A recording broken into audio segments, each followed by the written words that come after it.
You all, we are continuing the lecture and the ideas that we developed yesterday, and we are talking about the van der Waals equation.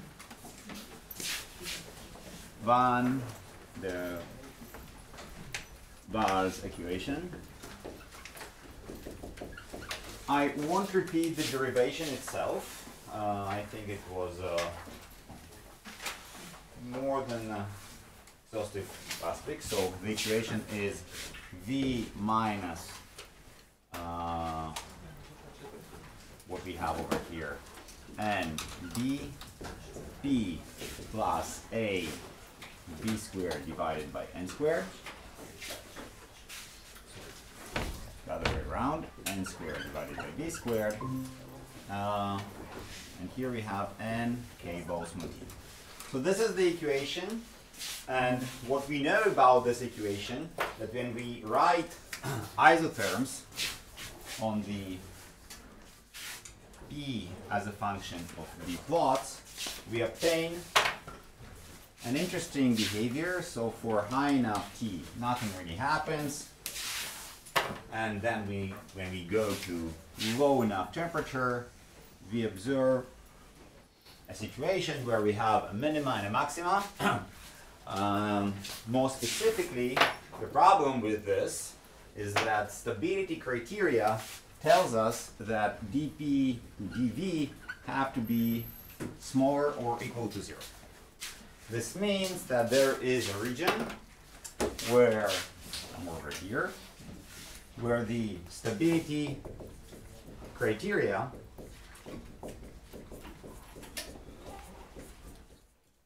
is not satisfied.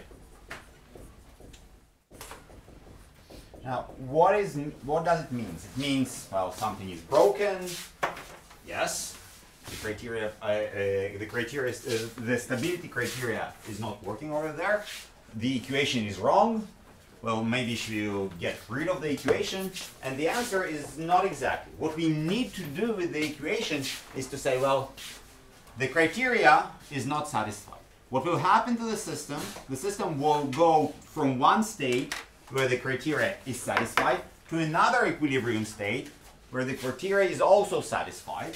Okay, so we'll have some sort of transition from V alpha to V beta, and we'll observe a jump. What exactly are those V alphas and V beta, and at what P it occurs? This is a question about the phase transition. So we expect, due to the appearance of this forbidden region, is that the system that is described by the van der Waals equation will exhibit a phase transition. Great. This is why we have this forbidden region. And there's going to be a jump in the volume of the system. The final question is, all right, how we find the specific pressure and the specific volumes where the system performs the jump. Okay. So this is the question that we are going to try and answer right now. And the idea is using Maxwell construction.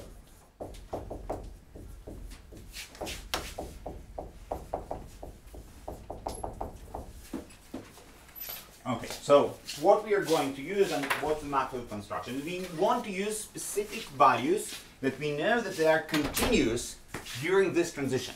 Okay, so we know that P, whatever happens, we know that when the two phases are sitting in proximity to each other, as we have an equilibrium where two phases coexist, the internal values, okay, like P, temperature, chemical potential, all of those guys are going to be exactly the same in the liquid phase and the gaseous phase. Okay.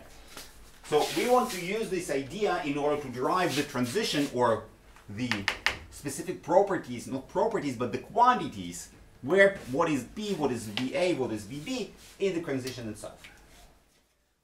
Now, we start with F, our Helmholtz free energy, which is E minus Ts, and we know that dF equals to minus S dt minus P dV and plus mu dN. Okay. So this is the Helmholtz free energy, and in a second you will see why we use this guy. First of all, we notice that if we plot f as a function of v, okay, the derivative of f with respect to v equals to minus p. Okay, so df to dv equals to minus p. So anywhere on the plot, okay, the derivative has to be negative. Now, what happens if we have some forbidden regions, like in the van der Waals equation? What might happen is there is going to be some specific behavior that it's going that the derivative is going to be negative, but maybe at some point it will go up and then it will go down. Okay.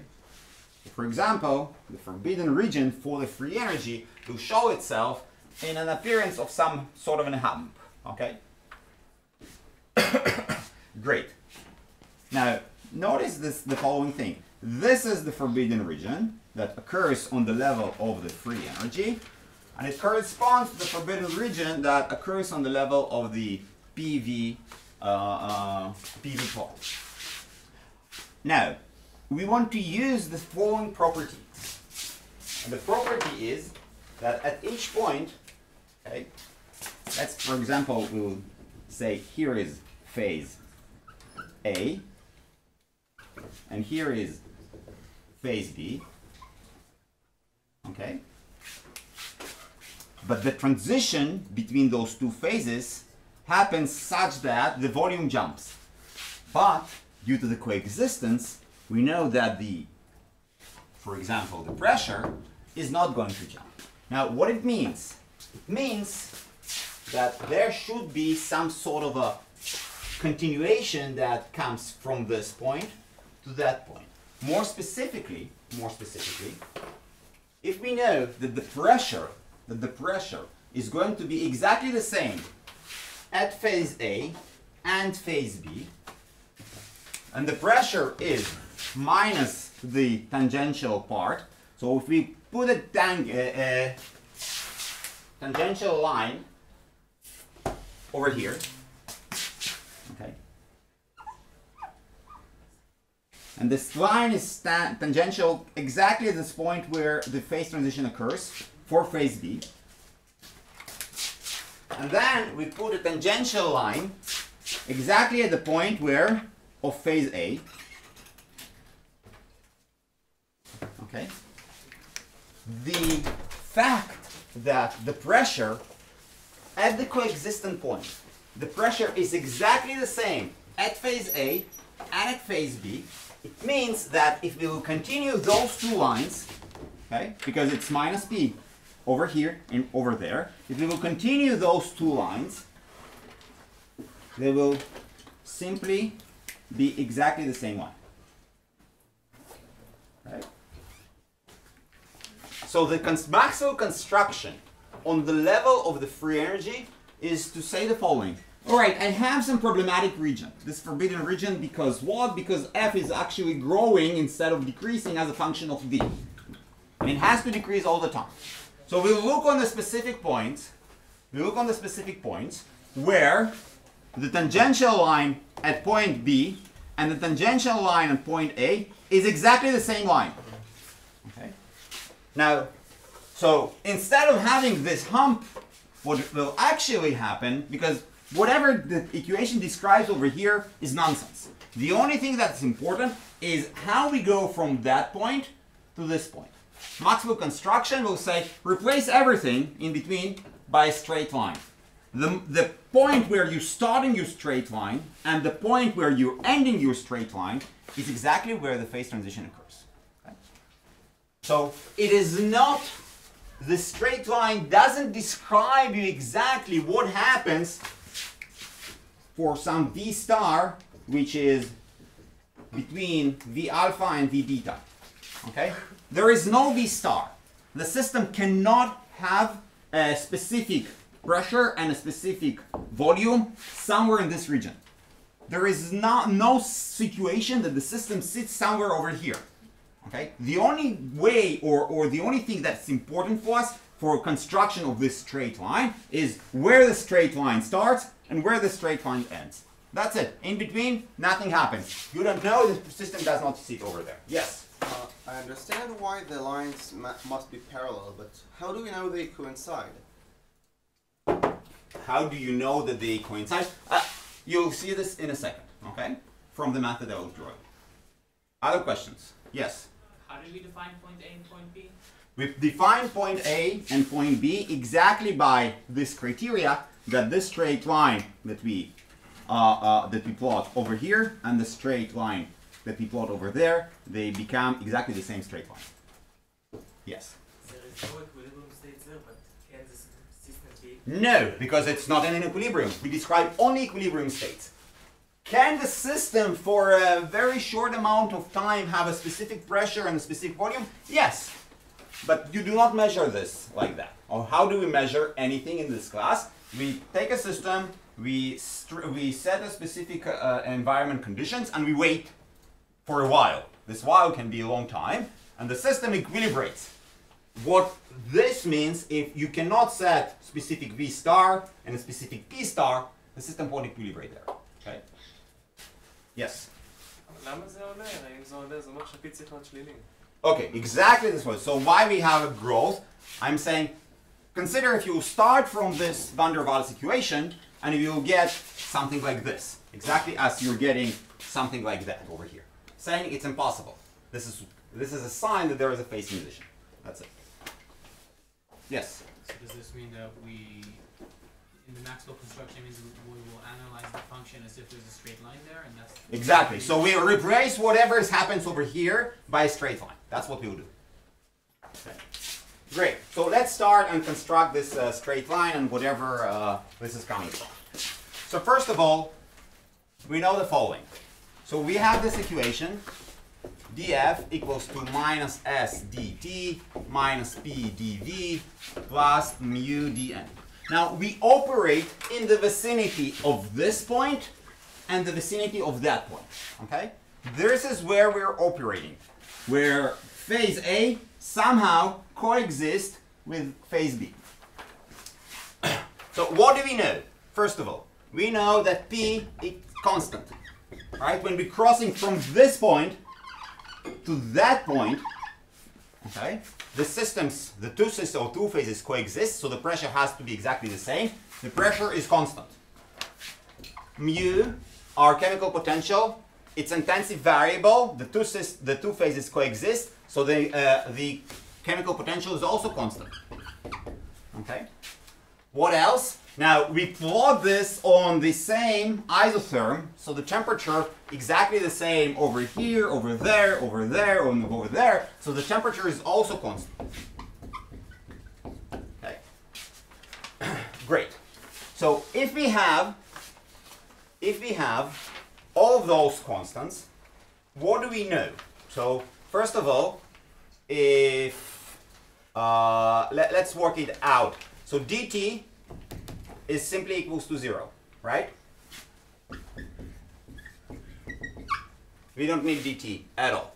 Now dv might jump, dn, well, maybe it also can jump, but we don't really look on dn, so let's look on now df equals to, p is constant, so we can bring it inside, minus dpv plus d mu n. The fact that I'm operating in the vicinity of those 2 points, I know that mu constant, p constant, and I can basically push them inside the differential. Okay? It's a constant function. Okay, so what happens now? Let's write it down. So d of f minus pv, right? Plus pv minus mu n equals to 0. Okay. So f at this point and f at this point somehow changes, okay? But for our sake, we can say, well, f plus PV equals to mu n. Let's divide everything by n. So we have F, small f is large F divided by n. Small v is large V divided by n. So we have F plus PV equals to mu.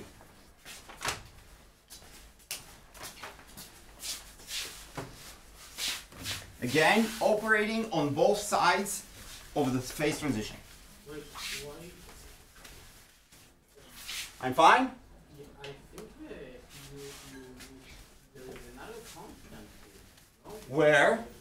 Because you have to differential PV minus PV equals to Differentiate by parts. So df, dpv, d mu n.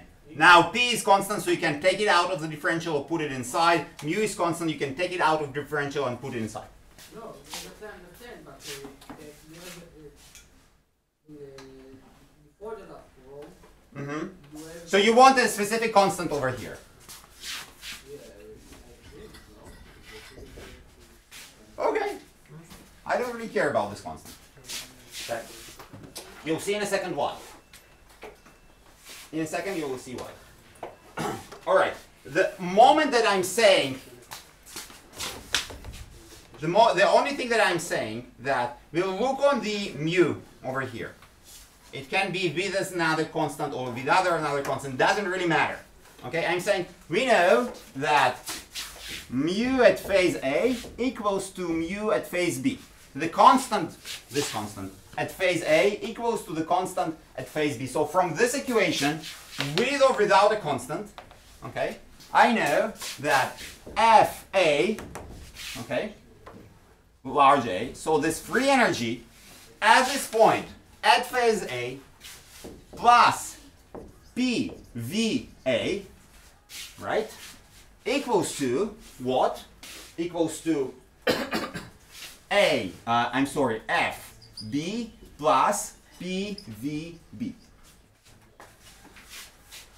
Alright? I'm fine. So I had a constant, I haven't had a constant. This is the outcome of this equation over here. Okay. Next thing is what? Next thing is to say, well, I can rather play with this guy and say, let's take it to FB minus FA equals to PVA minus VB. Okay, and we'll say that minus P equals to FB minus FA divided by VB minus VA. So what is minus P over here? The pressure where the pressure that defines where the phase transition occurs. I'm saying the pressure is just a straight line.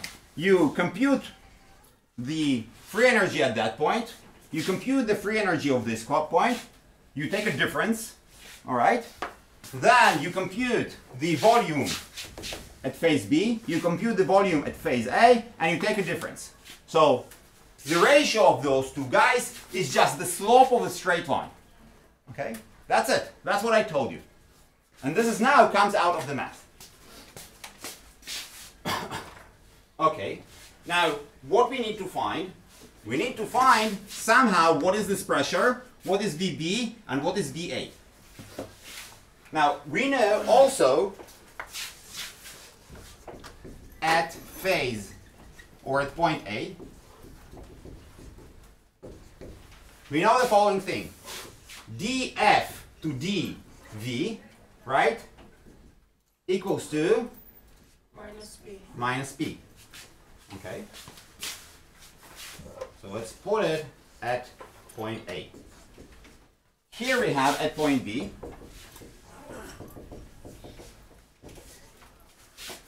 dF to dV at point B also equals to minus P. Okay, so what is the equation that we have? Where I should write it? It's over here. The pressure minus P, okay, at point A is exactly this guy. And the pressure at point P is also this guy. Okay.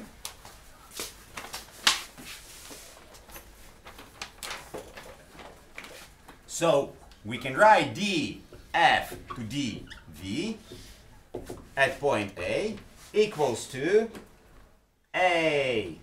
I'm sorry, what is this? FB minus FA divided by VB minus VA, and it equals to dF to dV at point B. Okay, so this is the construction. This is the construction on the level of what? On the level of the free energy. Now, this is still a little bit cumbersome because, well, out of this equation, somehow I have to find what is the pressure, what is the volumes, and here I have those guys, this is free energy, and well, free energy somehow always discouraging, right? So I want to take this condition of constructing a straight line and somehow transfer everything to the condition of what happens on the PV line. Okay? Although the whole condition is structured on the behavior of the free energy, okay, but I want to take it to the behavior of the PV, where I know that something like this occurs. And I want to say this is VA, this is VB, and whatever happens over there, I need to find those specific VA and VB, VA and VB, such that we can call it a pressure at which the phase transition occurs and the jump from VA to VB occurs simultaneously. Okay, so I'm using this equation over here. So let's erase this guy.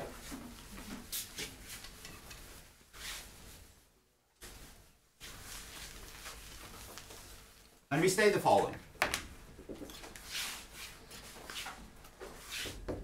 FB minus FA equals to minus P multiplied by VB minus VA. Okay? Great. We also know what is this guy. You can say this is an integral from VA to VB of what? Of dF to dV, right? dV. Okay. When I take an integral over the derivative, the only thing that happens, or the only thing that matters, are the endpoints. Okay? So when I take a derivative of the integral of the derivative of f with respect to v, and the integral with respect to v, I'm getting the difference of the final point of my free energy and the initial point of my free energy. Okay. So look what happens. What I obtain is minus P, okay, minus P, an integral from VA to VB dV, because dF to dV is minus P, equals to minus P VB minus VA. Okay. And we obtain the final equation that an integral from VA to VB of P dV equals to P VB minus VA. This is the Maxwell construction. Maxwell construction. Geometrically, what it means. So, as I told you, what happens at the level of the free energies, I need to connect two specific points and saying, well, this is the slope is exactly the same.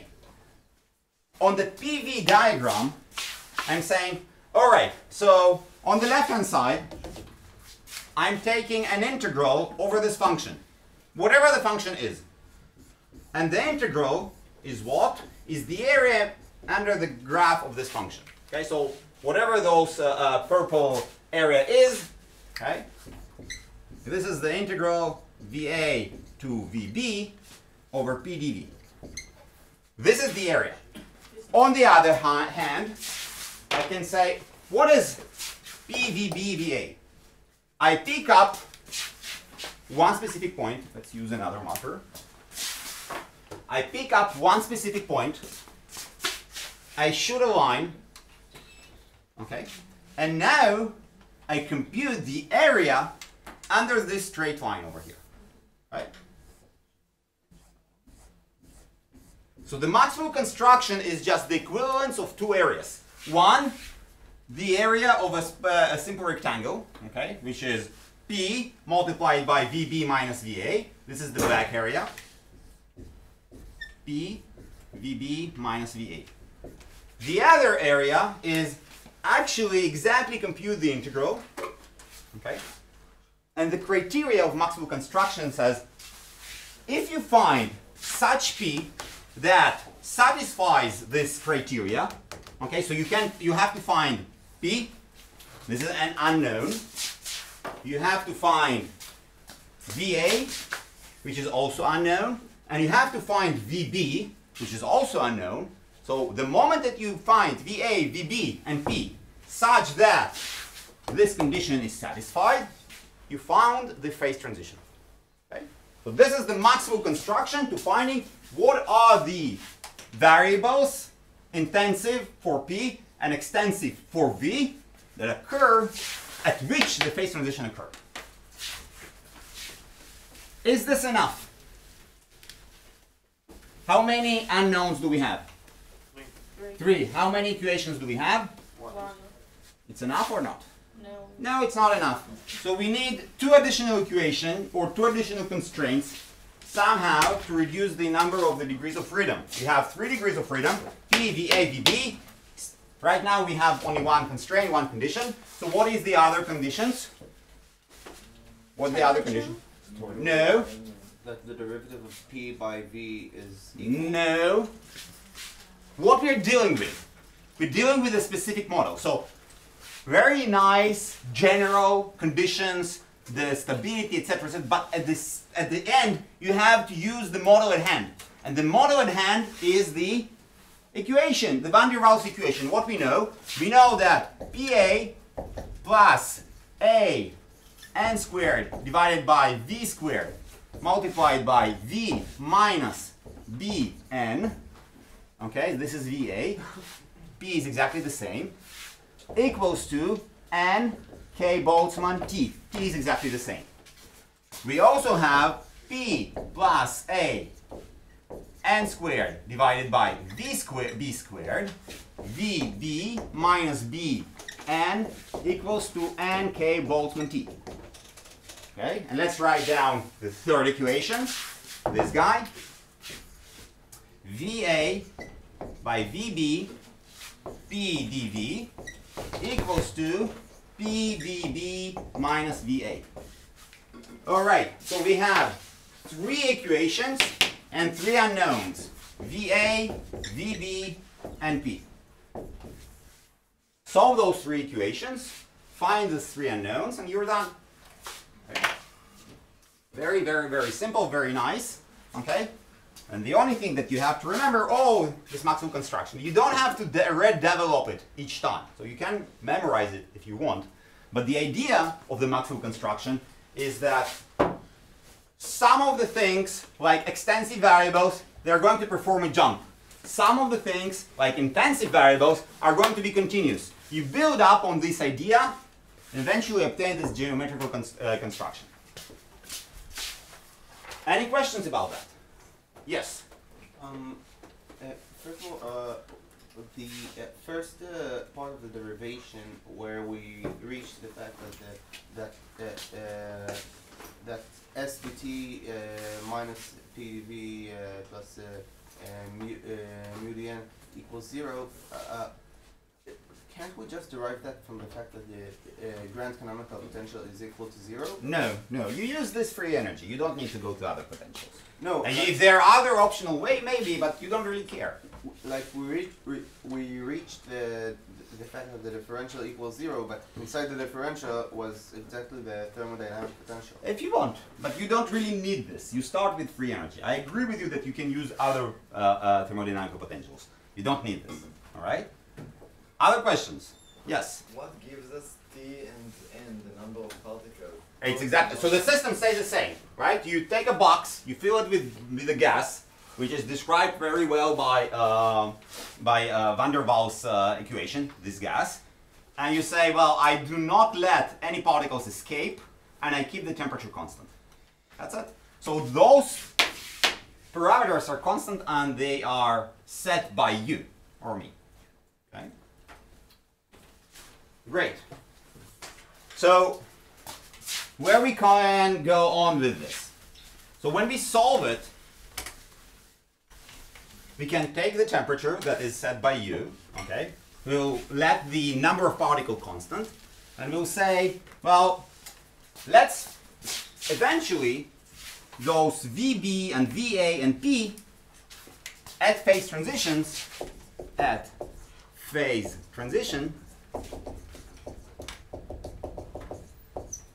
VA depends on the temperature and the number of particles. Okay, but so let's assume that I'm working with one box and I'm not modifying the number of particles inside the box. Okay, so the only thing that I can modify is the temperature. So the VA is going to be dependent on temperature. VB is going to also to be dependent on temperature. Okay, and also P at the phase transition is going to be dependent on the temperature. So I would like to plot the next diagram. On the y-axis, I plot the temperature. On the x-axis, I plot VA and VB. Okay.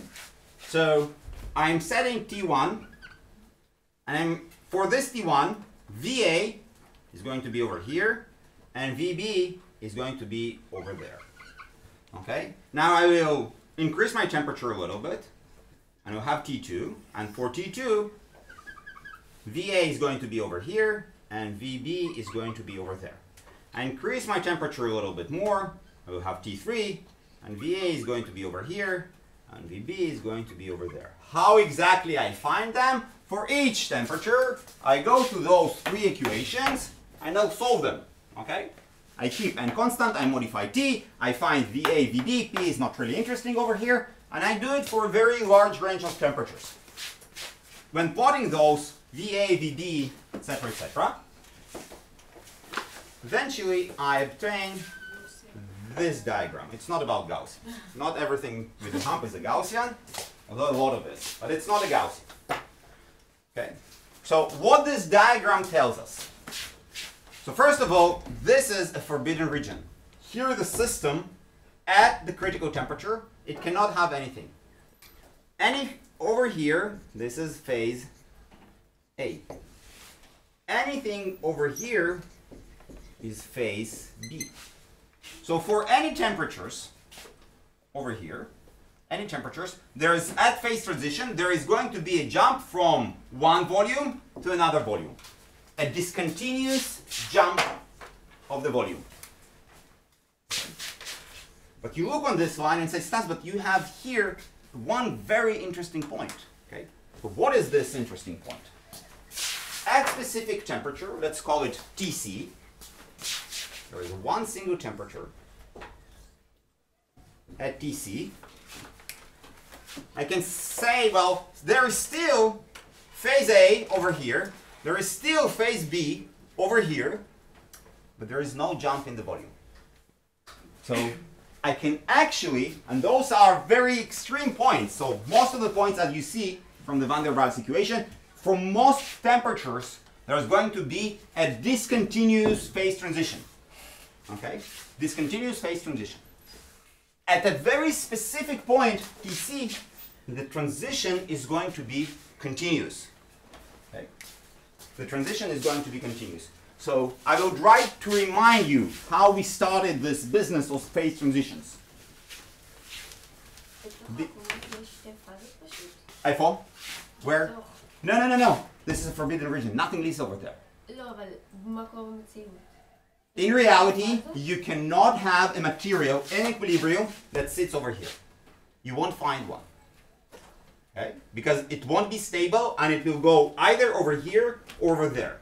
So what happens in reality, you have, for example, you heat water, okay? And inside this water, there are going to be bubbles of vapor and the water inside. Eventually they will separate and you will have one phase or another, nothing in between, okay? At this point, this very special point, they are going to be a mixture of everything, okay? So this is the phase transition. There is no phase separation. Here is phase A and phase B. They have different volumes. They will go either ways, to different directions. At this specific point, everything is somehow mixed. Okay, so if you remember, d mu was minus s dt plus v dp. And we said that mu is continuous, t is continuous, p is continuous. So the phase transition can occur when a jump happens for S, jump happens for S and V. Okay? My extensive variables perform a jump. And this is called a first order phase transition. First order phase transition. Why first order? Because the derivatives, or what is jumping? S and V. S and V are the derivatives of mu. So the first order derivatives are jumping. Okay? What will happen in this point is the derivative won't jump. V won't jump and S won't jump. Okay? So it only at Tc a second order phase transition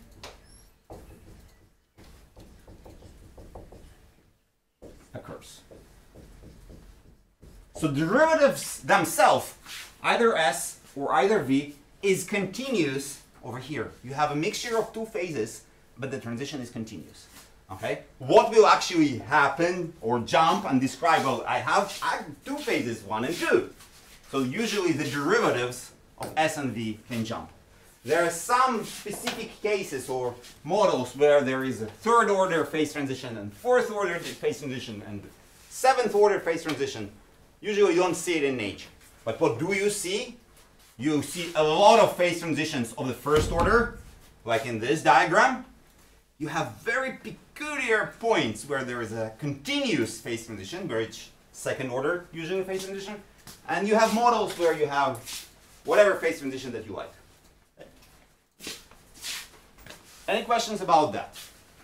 Yes. It's very hard to reach, I assume, a specific temperature in real life, not in like in a lab. But you can still do it. And it's a specific point. Very specific temperature. And usually you somewhere in between. So what happens? You see this mixture of everything. And you say, well, oh, I reached equilibrium, but then you wait longer and longer and longer, and the system realizes that it's not exactly at this Tc. It's somewhere nearby, and then it will go away to some other phase. So you always in the vicinity of this critical temperature. You can be in the very, very, very close to the vicinity. So the closer you are, the more equilibrium state will prolong. That's what you see in nature. So usually what people say, given my lab time, okay, for example, I have a lab and I have now an experiment and I can observe this specific material for 7 days, right? I somehow will try to set my temperature so close to Tc that on this time span of whatever days I have, the system will stay in very specific condition, okay? And you're right, it's very, very, very hard to achieve because it's hard to control temperatures to very high precision. Okay. you're right. But we do see it. In water it's more difficult, but you can see it. You can see it in magnetic materials. Okay, there is a Curie point, which is exactly a transition from ferromagnetic to paramagnetic. We'll see it later, where you have one specific point where a phase transition occurs from one phase to another, and it's there. It has to be. Yes. Is it also happening like this point when you have a bottle of water and you put it in the freezer at low temperature for a long time? Yes. And then it stays liquid, but at the moment you open the bottle, Super cooled. It's called Yes. super cooled. So it's not. It's or either you open the bottle or you heat the bottle and you start to see the freezing condition. It's a little different behavior, but what you actually see is the transition itself. Yes. It's not about TC. It's something a little bit different. Okay. Any other questions? So how do we have either phase A and phase B? You look on the material. You look on the material and you say, usually when you freeze something, okay, so it's either going to freeze or it's going to stay liquid. Okay? When you vaporize something, either it's going to be in gas or it's going to be in the liquid state. Sometimes, in very peculiar situations, you have a mixture of both for a very long time. Okay? When you have a mixture of both, you usually sit somewhere in this critical point. But there are other ways to describe this TC, usually when you start to apply force on the system and you see what happens. So those points are usually explored in terms of how your system responds to external force. So, but we'll talk about response functions later. Any other questions? So in this part, we finished thermodynamics. Okay, so whatever we've done on thermodynamics, we will use it later, but from now on, we'll start to talk about statistical mechanics. So from thermodynamics, the things that you have to remember and understand, first of all, the axiomatic way how we describe thermodynamics, that there are thermodynamical potentials, they are sitting at minimum, and in order to describe everything that happens to the system, the moment you have any one of those thermodynamical potentials, okay, you have free energy, or you have U energy, or you have a grand canonical potential, the moment that you have those, by using the derivatives with specific conjugated variables, you can obtain whatever you like. You want to compute the pressure, you take the energy, and you take the derivative with respect to the volume. So any observables that you have, you can obtain by taking specific derivatives of your thermodynamical potential. This is what you have to remember from the thermodynamical part. Another thing is, there is interesting parts in nature where the materials that you look on, the behavior, is not simply, okay, so I have a little bit of gas, I pressure it a little bit, and it stays still as a gas. Okay? So what we see is that there are discontinuous transitions, different phases that we see in the nature around us. How we can describe this behavior, which is non-continuous, it says something that in the system itself, something abrupt happened, something interesting. How we describe it by using not a general perspective of thermodynamics, but looking on the microscopical world.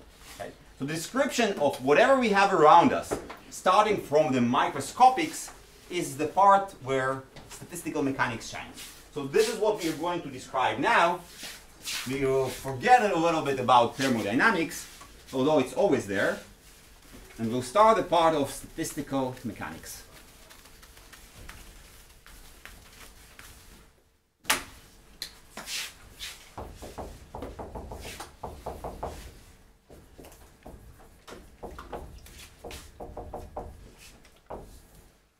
Okay, great. The part on statistical mechanics is usually to say something about what happens on the microscopical level. And on the microscopical level, we know that there are basic laws of physics that have to be applicable everywhere.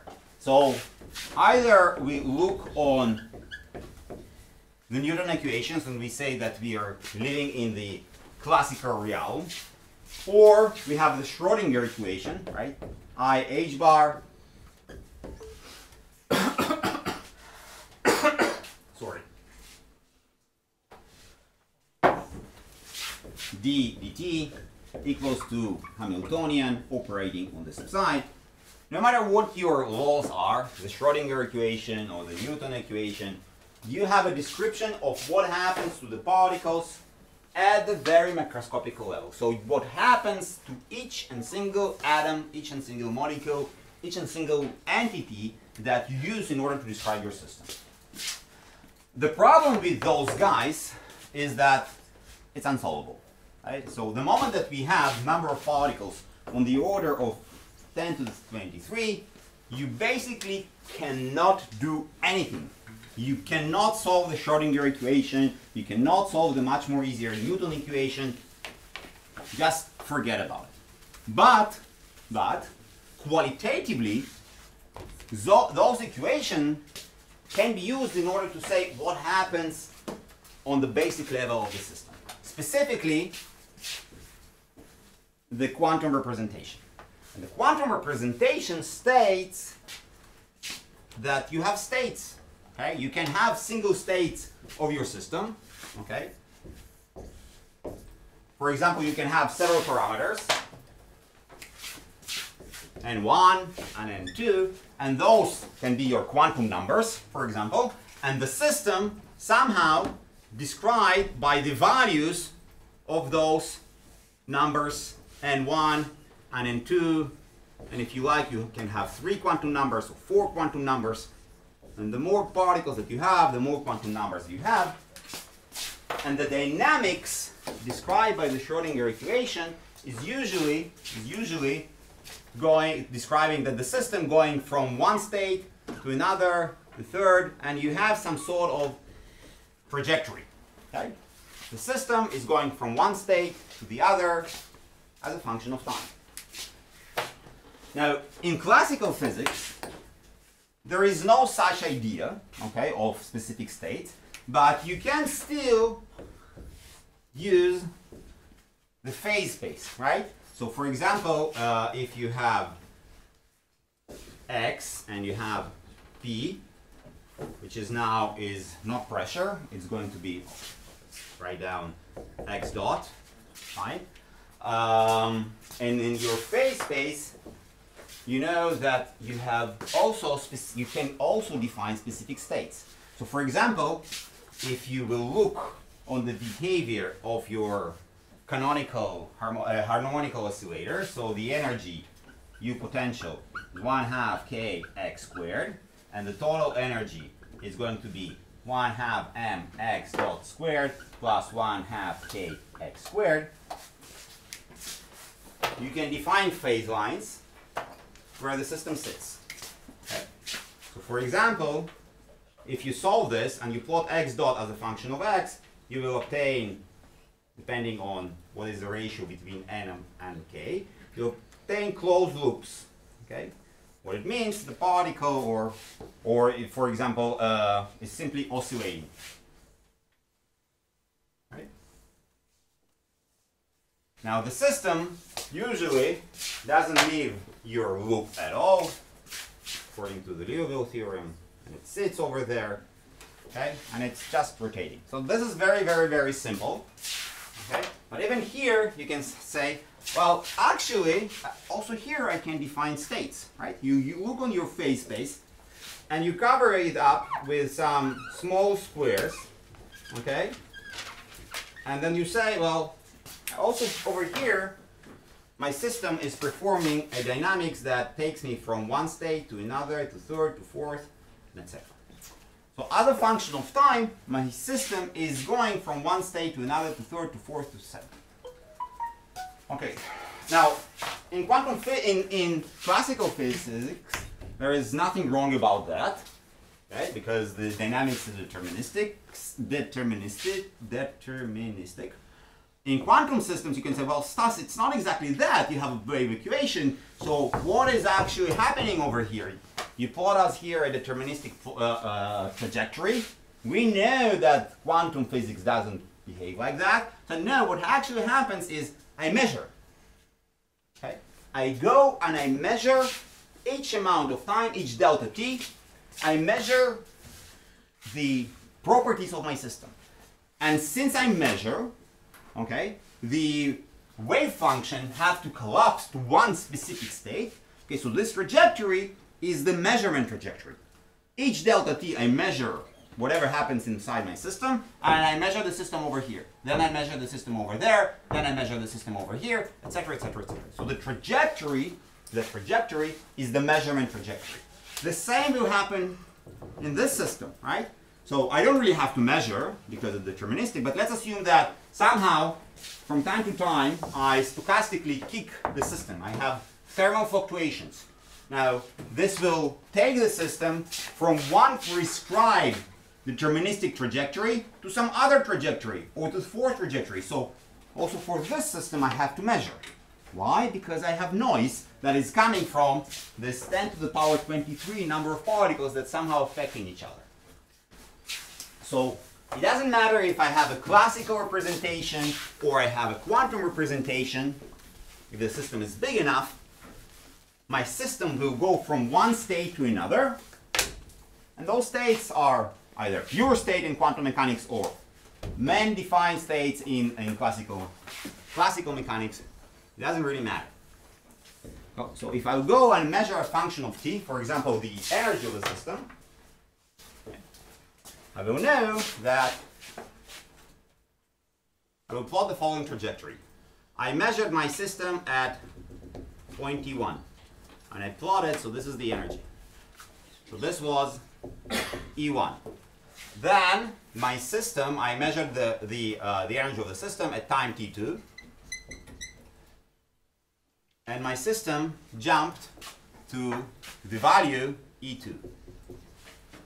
Then I measured this at T3, and my system jumped back to the value E1 again. Then I measured the energy of the system at T4, and the energy of the system went to E0. Okay? And etc., etc., etc. So this is my trajectory of the energy as a function of time. I can basically say that it's doing something like this. Okay. How exactly it's behaving? Well, it depends on a lot of stuff, in specific this wave function. It can be due to the wave function, due to thermal noise, and some not exactly harmonic oscillators that I have inside my system. Great.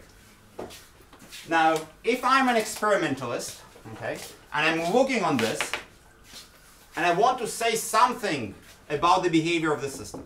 So it looks like I'm performing an experiment, all right? I'm performing an experiment, and the experiment tells me, oh, you have this E1. I'm performing my experiment again, and the outcome is E2. I'm performing my experiment again, and the outcome is E1 again, T4 is E3. So the experiment behaves exactly as a stochastic random variable. So instead of saying, oh, I have many outcomes and the energies are going to be this or that and it can be jumped, it doesn't matter. Eventually the experimentalist wants to tell something, I need one single number. Tell me one single number that describes the system right now. Okay? And the number is going to be E average. But the average over time. What exactly I'm going to do? I'm going to say it is 1 over n. N is the number of measurements. Sum over I goes from 1 to n. And here I'll have EI.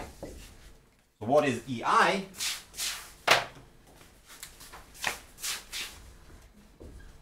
Measured energy, or energy measured at energy obtained at measurement number I.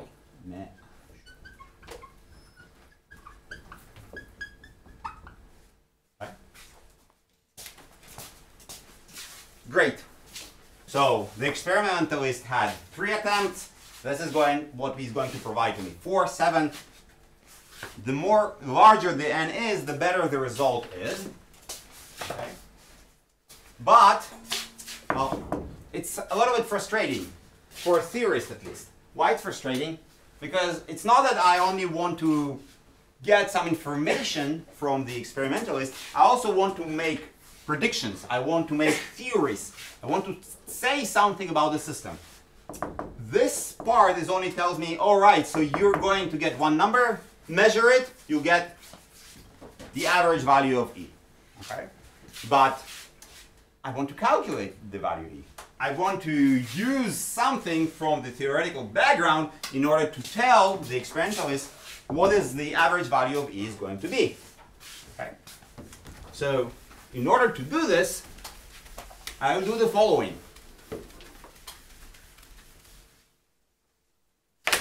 I will say, let's assume that I somehow managed to solve the system. Okay? I somehow managed to solve the system. And, well, I know what are the different E0, E1, E2, what exactly are all those E's are. So I will describe this in the following fashion. I will say, well, I have 1 over n. This 1 over n is still 6. But instead of this big sum over here, I will say, I will go, k goes from 0 to infinity. Let's assume that I have an infinity number of energetic values that the system can have. Okay? And instead of summing by one what exactly I measured, I will say, let's go and say how many times E0 appeared.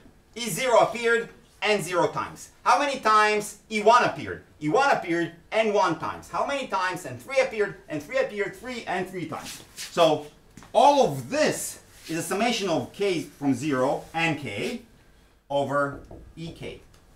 Notice ei over here is what I measured. Ek over there is what can be possibly measured. All right? I plug this 1 over n inside, so I have a summation. K goes from 0 to infinity. Nk divided by n.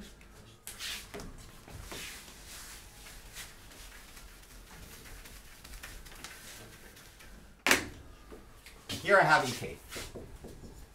What happens if over here I take the number of measurements, which is the total measurement time, to infinity? What is Nk divided by n? P of k. P of k. Right? So the suggestion, I'm going over all the possible states of the system from 0 to infinity. Here I have E of k and n of k divided by n of k divided by n goes to P of k, where P of k probability to be in state k. So here I have P of k. What is this? This is an ensemble average. So whoever took the class of probability for physicists know that the expectation value of the energy. So what I'm saying over here is that when I start from a measurement, experimental measurement, I do all those steps, and I'm saying, well, I can actually compute this if I know all the EKs and all the P's EK.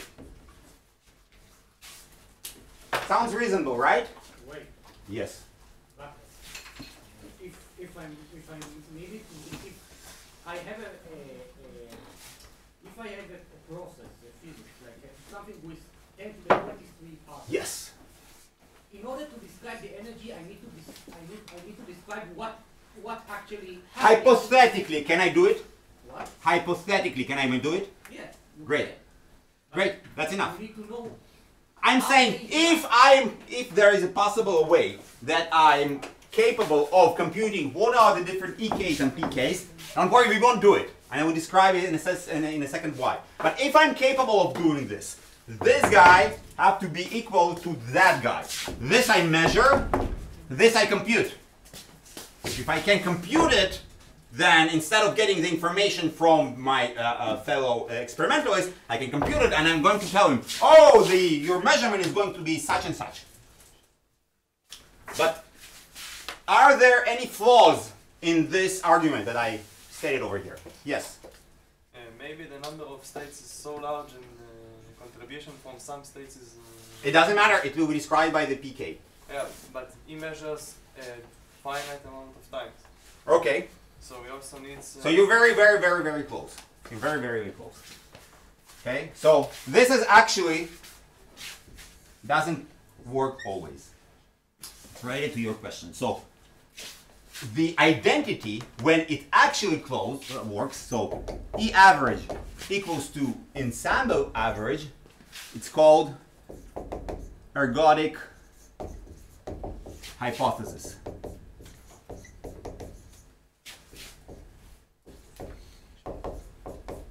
We assume, so all of this hinges on this argument, right?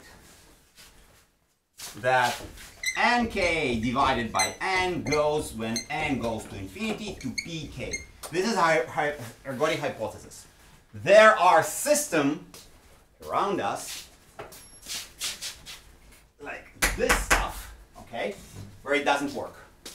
Okay? It simply doesn't work at a finite amount of time.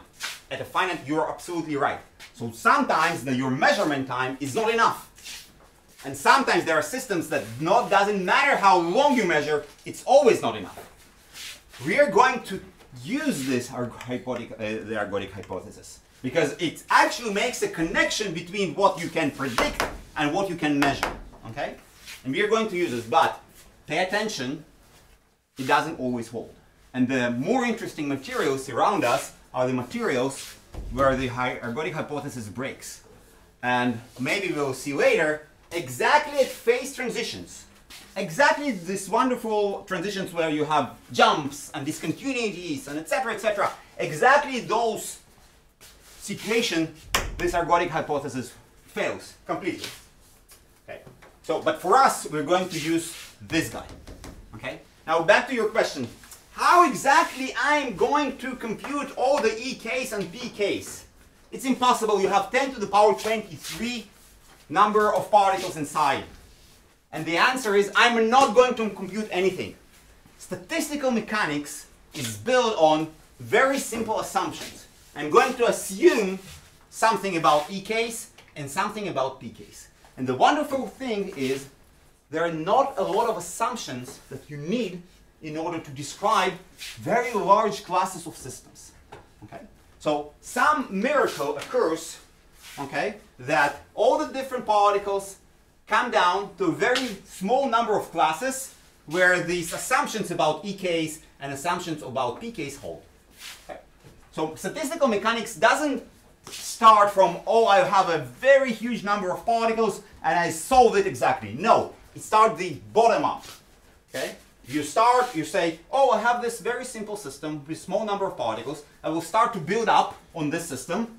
The system, I know something about the energies and I know something about the probabilities. I can solve it.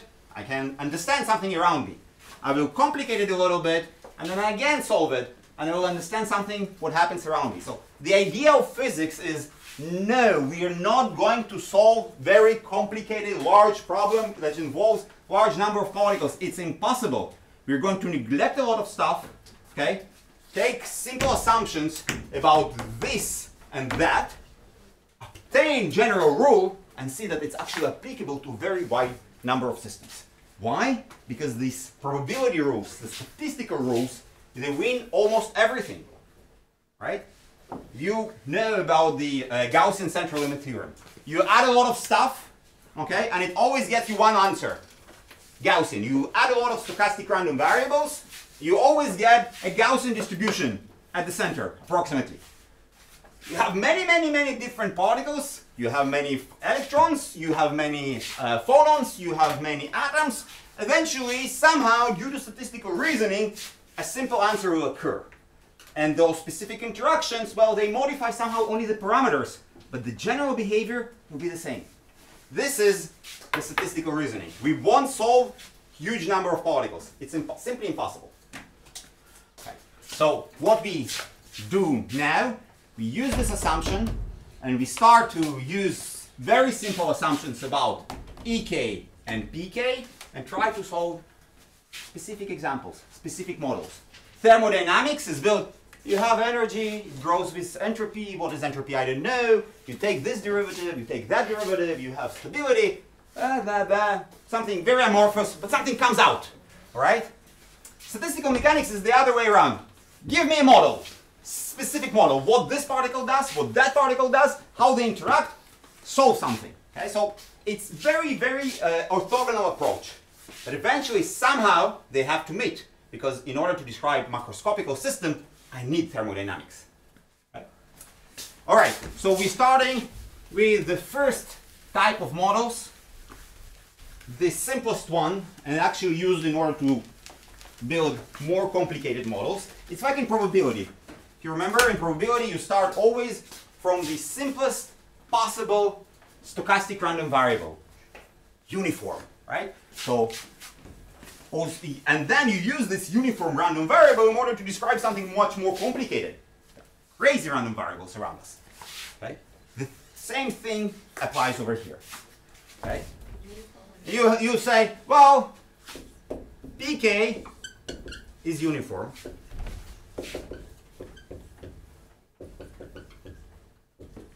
So this is the first assumption. Again, the only thing, I'm going to make assumptions about this and that. Okay. The second assumption, EK is uniform.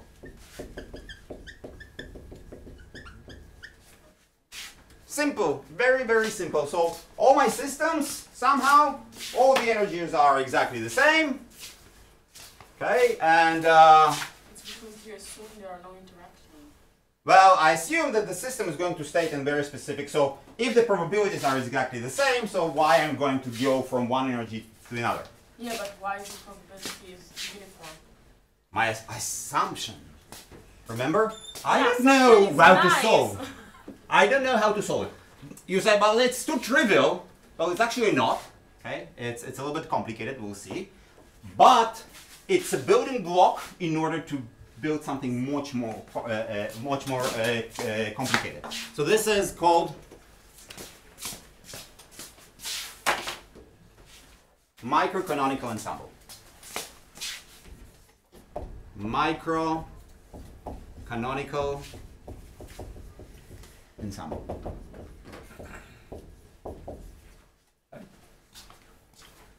We will need to have a specific system where we have energies, and the energies of the different states are almost exactly the same. We will use that PK is uniform somehow. We can obtain different things. We will see when we treat a specific model. But this is still not enough. Why it's not enough? The problem is how we use these microscopical assumptions about PK and EK, how we make a connection to the macroscopical behavior.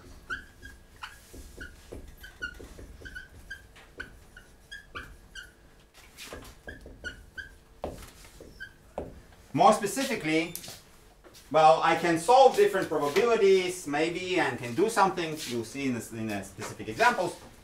But my question is, eventually, okay, I need to make a way to obtain one of the thermodynamical potentials. Because the only thing that I know how to make a calculation, what is pressure, is to take a derivative of this thermodynamical potential. The only thing that I know how to calculate the chemical potential is to make a derivative out of the free energy with respect to the number of particles, etc., etc., etc. So this is not enough. We need a connection. So what is the connection that you're going to have?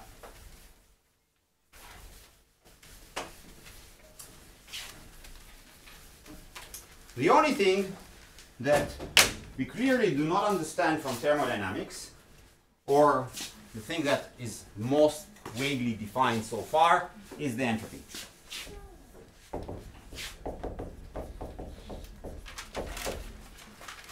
Okay. Now, what is entropy? Entropy is some function that grows with energy, and it's a concave function, right? So this is what we know about it. This is what we use so far. This is the beauty of thermodynamics. You don't really say anything, and then you get a lot of stuff. In statistical mechanics, you have to define your guys with respect to microscopical components of your model. Okay? So we need a specific, and this is the way, this is the law. We need a specific definition, at least for this assumption, of the entropy. Okay? It should somehow depend on whatever we have in our system. Okay, so and the idea is as follows. We will later use a much more precise definition of what entropy is. But for now, let's state the following.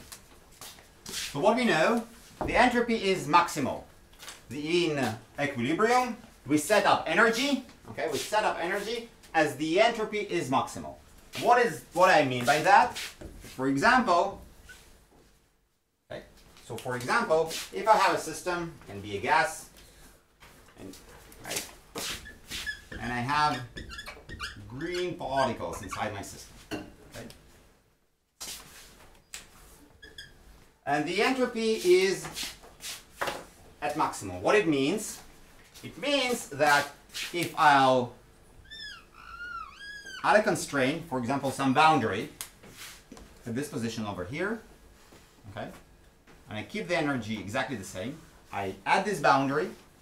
When I remove this boundary, okay, the entropy will grow, because without the system at equilibrium, without the boundary, the entropy has to grow.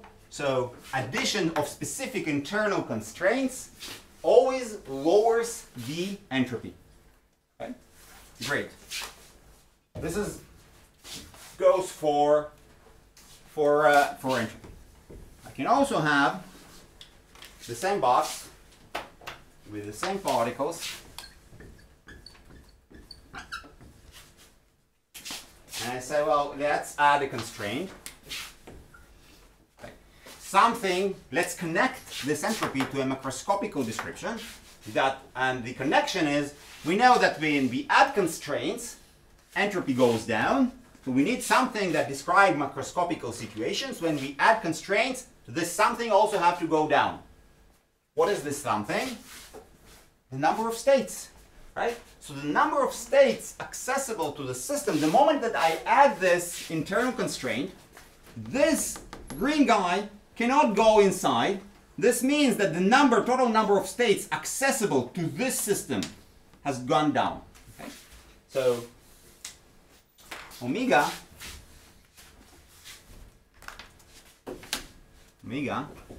number of states. Okay? And I have to make this connection between entropy and the number of states.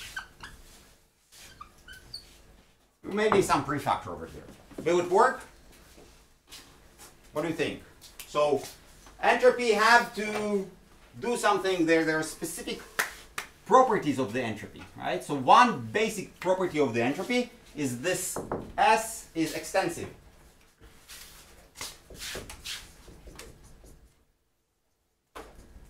Is the number of states is extensive?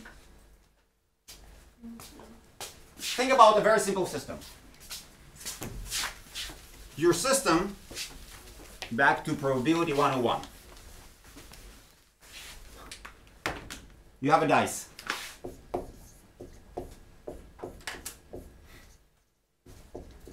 How many states this dice have? I roll it and I get each time a specific different number.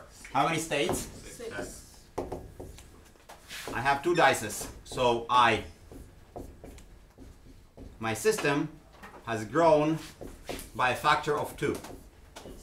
Okay?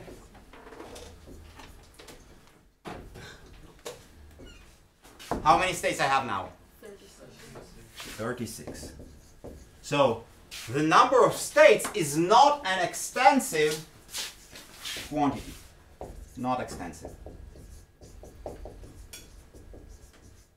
So it's nice that omega is also maximal with respect to constraints. That is great, but it's not extensive. Okay? It's like it's exponential. So how I turn an exponential quantity into an extensive quantity? Ln. Right. So I will add a logarithm over here. Okay. This has units. Number of states doesn't have units. Logarithm of number of states doesn't have units. So I have add units over here, and it's just K Boltzmann. Okay. So this, for now, is going to be the definition of the entropy for our microcanonical ensemble. So for our microcanonical ensemble, the energy is the same, the probability is the same. The entropy is just the logarithm of the number of states in the system multiplied by K Boltzmann. Okay? So what I'm going to do now, not today, I just described how I'm going to solve anything. In the microcanonical ensemble.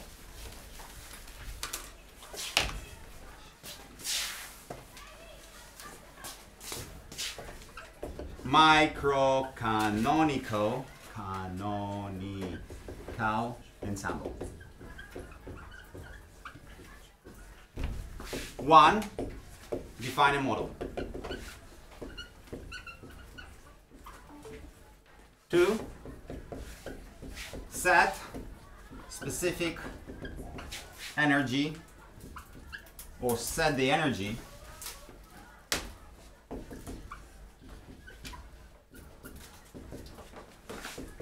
to E.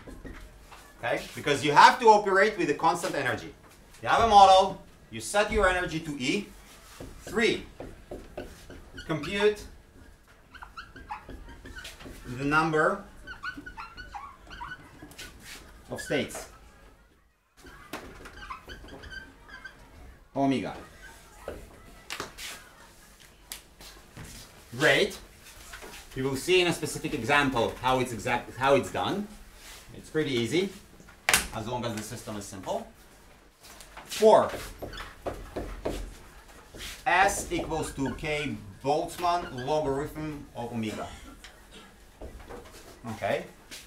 How I obtain a thermodynamical equation out of this? So remember, I set up the energy to be something constant. So the number of states is going to depend on this energy. Right? Now I have S, which is a K Boltzmann log of omega, and omega depends on energy. Okay. The last part is we're talking about thermodynamics. In thermodynamics, there is always temperature, something. So the last part is 1 over T equals ds to dE. The moment you compute this, you have a connection between energy and temperature. Energy as a function of temperature. And then you're done. I don't have time today to solve a specific example, and I don't want to rush it. But those are the steps that I'm going to follow for any example in microcanonical ensemble. It's always like that. I'm using this assumption that everything is homogeneous. The moment that it's everything homogeneous, the only thing that I have to count is the number of states for a given specific energy, because all the states are equivalent for this energy. The moment I've done it, I do this friction over here, and that's it. So what exactly it gives us, and is it actually interesting, we'll see next week. Thank you. Thank you.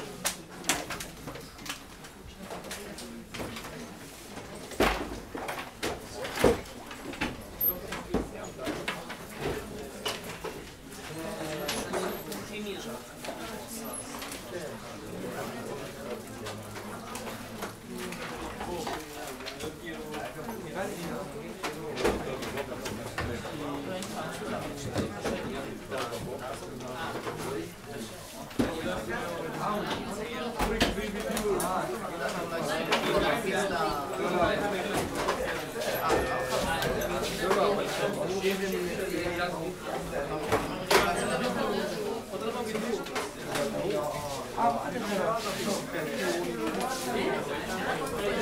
לא נשמע, כן.